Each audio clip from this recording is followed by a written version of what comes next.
Do you have a hard time with slopers or compression movements, or you may even have some strain on the inside of your elbow? Well, this video is for you.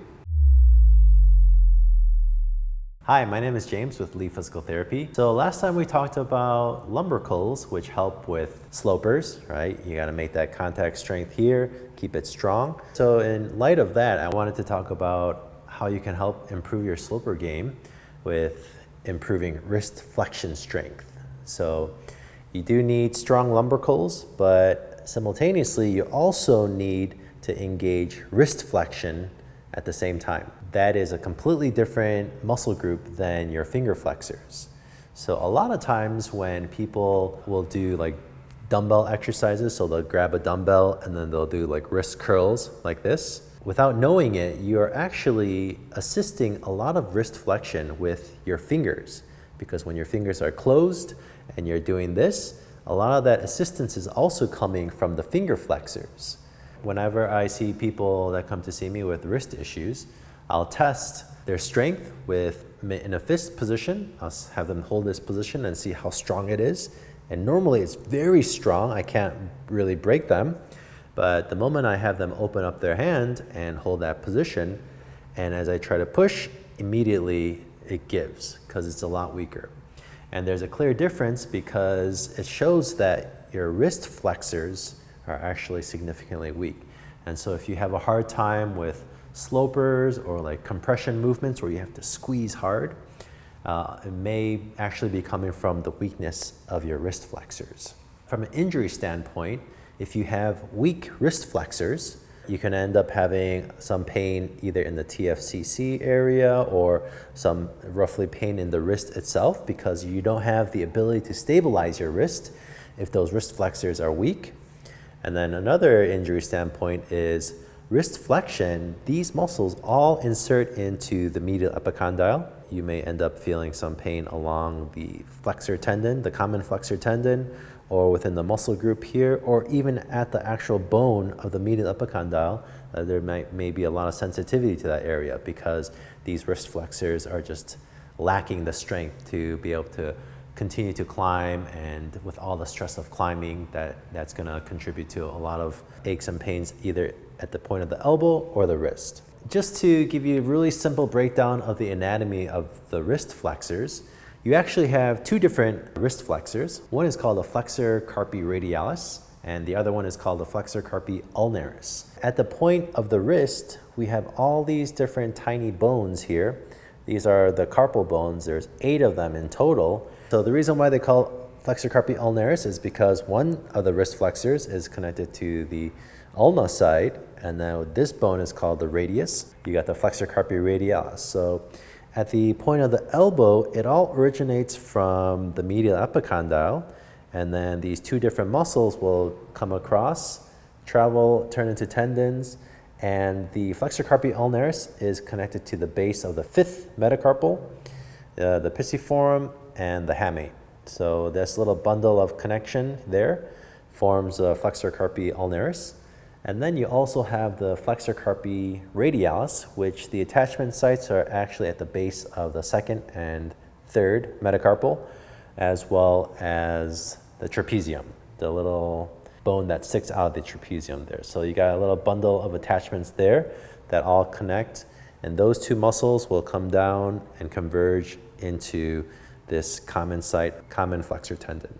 What's really helpful to know about the anatomy is that not only does the wrist flexors flex the wrist, obviously, but because they cross the elbow joint, right, because the medial epicondyle is part of your humerus, these two muscles are also secondary elbow flexors. It's important to know that because when you're like climbing, let's say you're grabbing a slopey undercling, right, and you're trying to pull in, not only are you having to build up the strength to the wrist flexors, but those wrist flexors are also assisting with trying to flex the elbow in as well.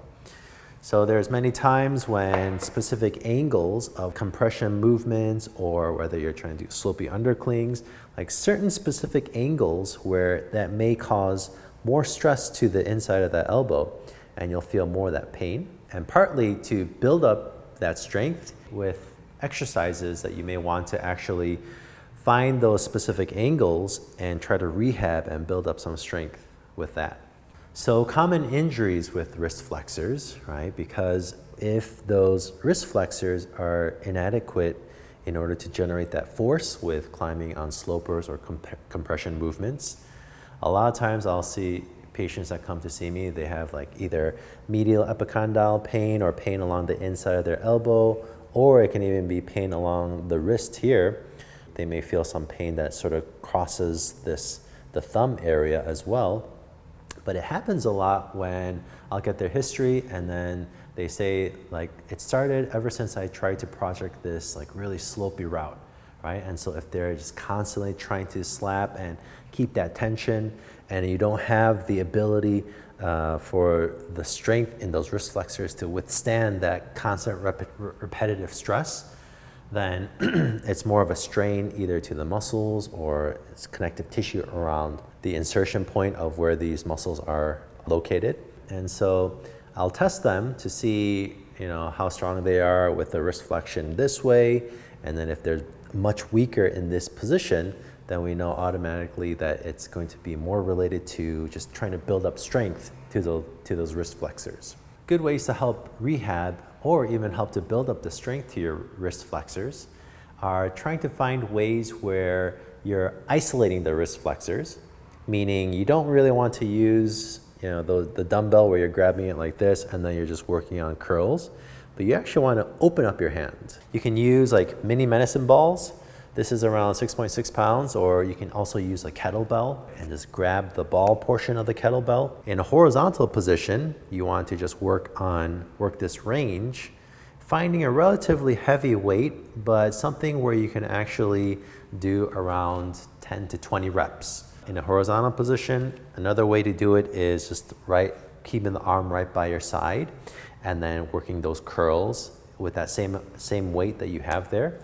Doing once again 10 to 20 reps, 2 or 3 sets of those, and then trying to do that 2 or 3 times a week over a span of around 6 to 8 weeks. And I think that will really help to rehab, also to help build up the strength so that slopers and compression movements will be a lot easier. Another way to isolate wrist flexion is, once again, before I said how those wrist flexors are also crossing the elbow joint, you can use that same amount of weight there and then just work on some basic curls, right? Because in this position, when your hand is in that open position, you're already locking out the wrist joint, but you have to be engaging those wrist flexors and it's still working, and at the same time, it's also working on flexing the elbow. So you want to find ways to a significant amount of weight where you feel minimal amount of pain. Some pain is okay. I always like to tell my patients that working within a 4 out of 10 pain range. So 10 is excruciating, 4 is manageable amount of pain, and it doesn't get any worse. I think it's safe to work within that pain range of working maybe 10, 20 reps of these exercises here back and forth, taking about 30 seconds to a minute rest, doing 2 to 3 sets of those 2-3 times a week, as well as trying to do that for a span of 6 to 8 weeks.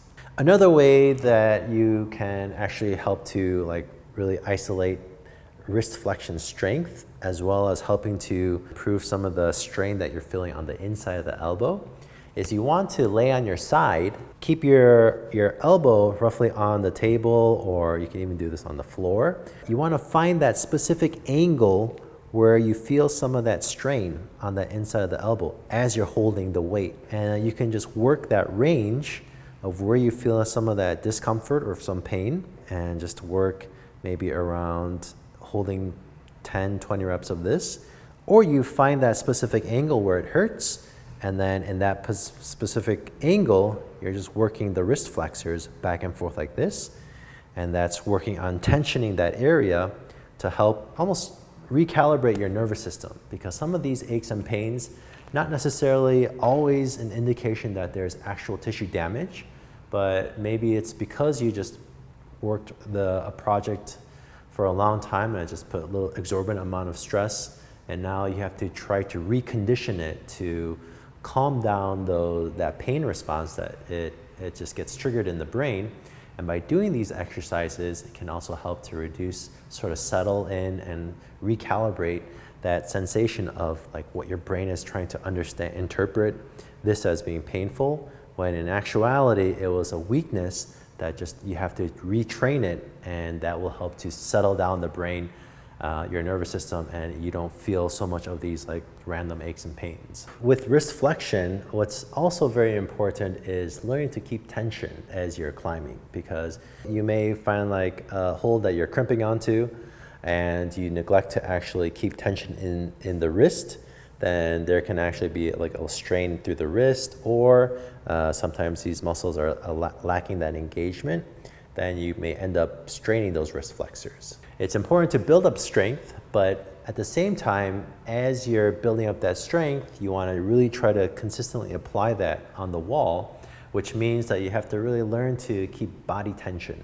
There'll be climbs when you're having to crimp, but at the same time, you want to still make sure that you're keeping tension through the wrist, which means that you have to have strong wrist flexors, right? And so just try to be aware of that as you continue to climb, especially with compression movements. Like you want to learn to keep that tension in the wrist and pull in, and not really like have a split second of like relaxation.